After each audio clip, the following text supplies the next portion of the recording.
مسلمانیم الحمدلله. این لباف گندش با همین مکتبان دست است.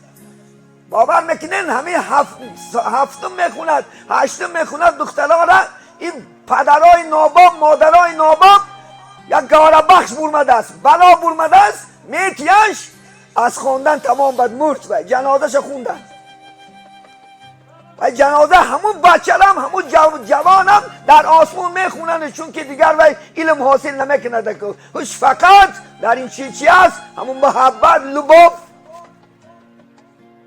این امروز به علم موندن جوانای ما شما، این امروز به یعنی علم و به انشاءالله معرفت شدنی بچه و دخترای ما شما در کجا است؟ در همین نکته است.